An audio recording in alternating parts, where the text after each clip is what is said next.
Bismillahirrahmanirrahim. Assalamualaikum warahmatullahi wabarakatuh. Sahabat muslim, di sebuah perkampungan kecil di Madinah, hidup seorang lelaki bernama Sabit bin Qais.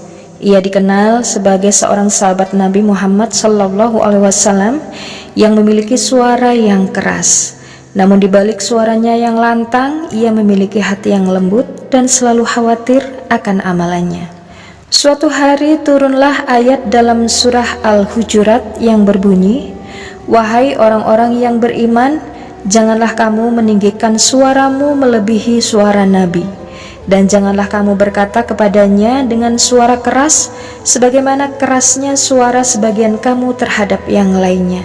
Nanti hapuslah amalanmu sedangkan kamu tidak menyadarinya." Quran Surah Al-Hujurat ayat 2. Mendengar ayat ini, Sabit bin Qais merasa sangat terpukul.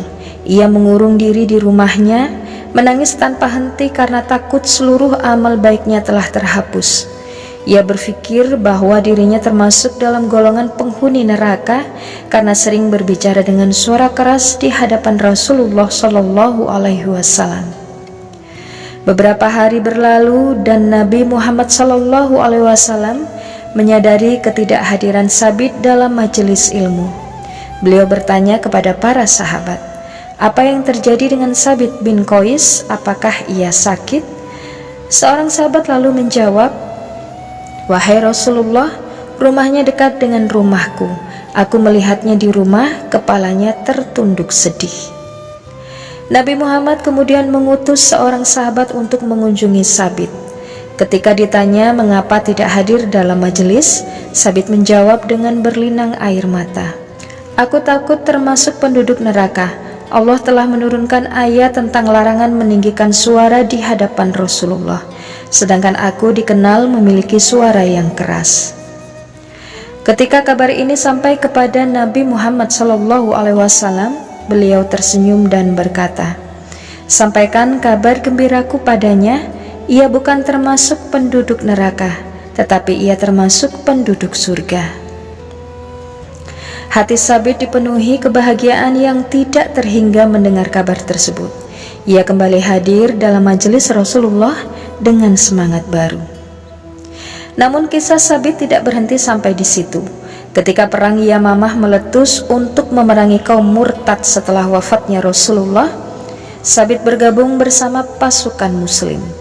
Di tengah pertempuran, ia berbicara kepada dirinya sendiri, "Betapa buruknya kebiasaan yang kalian lakukan terhadap sahabat-sahabat kalian, wahai kaum muslimin.